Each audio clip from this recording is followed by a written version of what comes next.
An episode of Pokemon sent 12,000 children to the hospital. Children suffered from convulsions and vomiting after watching a television cartoon program. Many were kept in hospital for over 24 hours. Within just 2 days, nearly 12,000 children had reported symptoms of illness after watching the episode.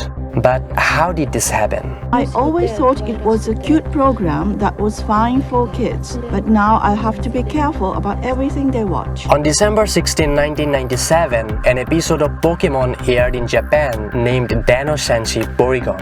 This was the 38th episode of the Pokemon show and was watched by almost 4 million people on that day. However, the episode later turned out to be a disaster. About 700 Japanese school-age kids were rushed to hospitals. About 685 children were taken to the hospital. Within 2 days, 12,000 children had reported symptoms of illness. While most children recovered within minutes, some remained hospitalized for days or even weeks. The episode was instantly banned, and also the Pokemon anime remained off the air for 4 months. The parent company of Pokemon, Nintendo's stock value also fell by almost 5%. The police investigated the anime's production team, and the incident was headlined as Pokemon Shock. But what was the cause of this mass illness?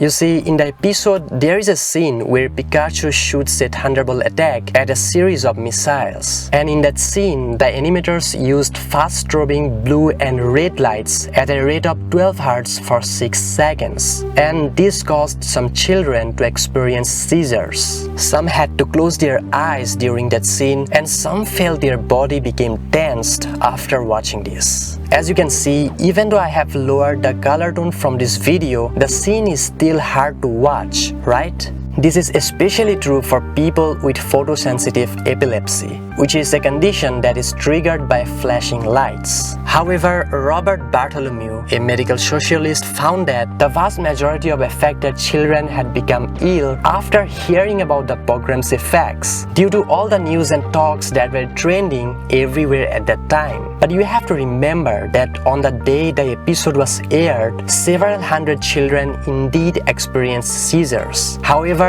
thousands of other children developed illnesses simply from hearing about the event. This phenomenon is often referred to as mass hysteria.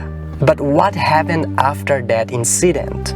Well, the incident caused so much panic that led the medical experts to team with Japanese television broadcasters to create new safety guidelines for animated televised shows. BBC and the British television industry as a whole have actually known about this problem for a number of years, and we have detailed guidelines and give advice, technical advice to program makers so that they can avoid these problems when they're making programs. The guidelines are stated like this. Flashing images, especially those with red, should not flicker faster than 3 times per second. If the image does not have red, it still should not flicker than 5 times per second. Flashing images should not be displayed for a total duration of more than 2 seconds. Stripes, whorls, and concentric circles should not take up a large part of the screen.